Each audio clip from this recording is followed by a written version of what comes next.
Всем привет, дорогие мои друзья! Сегодня я готовлю постный апельсиновый пирог. Обалденнейший рецепт, который я нашла на сайте одного из монастырей. Очень классный, я его уже готовила, получился супер, поэтому сейчас делюсь с вами рецептом. Вот здесь у меня 2 апельсина, которые я разобрала на дольки.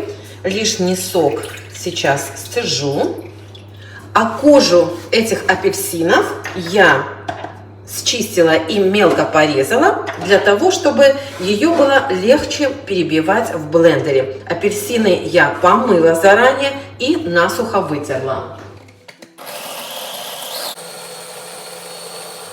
Вот так мелко перебила и тоже буду использовать. Итак, приступим к приготовлению теста. Здесь у меня всего 200 грамм сока, учитывая тот, который я уже выдавила. Добавлю сюда сахар, масло и перемешаю до растворения сахара. Я взяла апельсиновый сок, можете взять совершенно любой. Чем сильнее запах и вкус у этого сока, тем, конечно, более ароматным будет сам пирог. Теперь добавляю сюда цедру апельсина. Слушайте, аромат обалденный. Обратите внимание на то, что я срезала цедру апельсина вместе с белой кожицей. И вы знаете, я старалась срезать ее, вот эту белую кожицу, как можно тоньше, ну, сильно не захватывая. Хотя в оригинальном рецепте с этим не запаривались. То есть срезали полностью до мякоти. Теперь добавляю сюда ванилин на кончике ножа. В муку добавляю соду и разрыхлитель. И частями добавляю все это в сок, тщательно перемешивая, чтобы не было комочков. Духовка у меня уже разогревается, поскольку тесто готовится очень-очень быстро.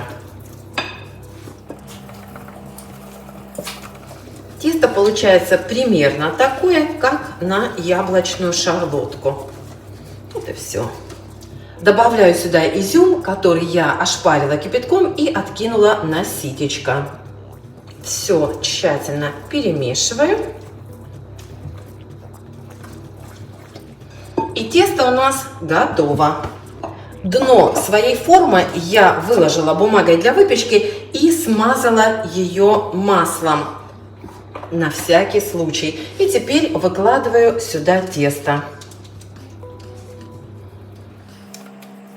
Разравниваю тесто, чтобы оно равномерно распределилось по форме. И теперь выкладываю апельсины.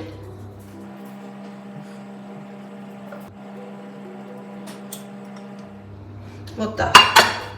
И еще присыплю сверху слегка орехами. Я их порезала не очень мелко, чтобы они не пригорели. Духовка у меня уже разогрета до 180 градусов. И еще посыплю слегка миндальной стружкой. Посмотрите, какая красота! Ставлю в духовку на 30-40 минут. Готовность буду проверять деревянной шпажкой.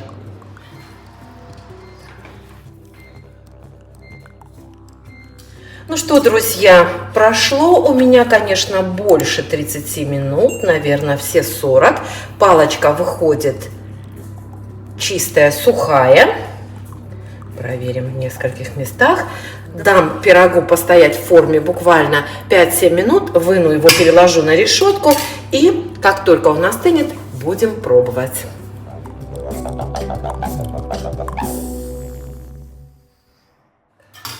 Думаю, что орешки, конечно, посыпятся, но ничего страшного. Ой, немножечко. Край прилип, вот совсем чуть-чуть вот здесь. Ничего страшного.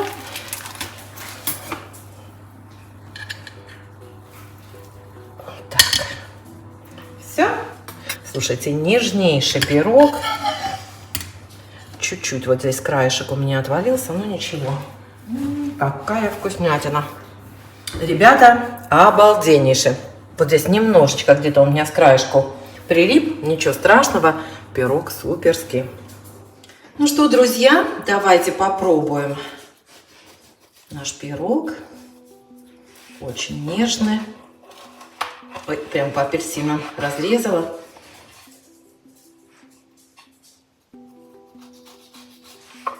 Он еще теплый, но обалденный, нежнейший пирог получился. Посмотрите, какая у него серединка. Посмотрите, изюм, ну просто прелесть. Ребят, для тех, кого смущает вот эта белая пленочка под цедрой, сразу скажу, именно она придает этому пирогу необыкновенный вкус. Цедра придает этому пирогу аромат, легкую горчинку, но это и делает этот пирог необыкновенным. Очень вам советую. Всем пока!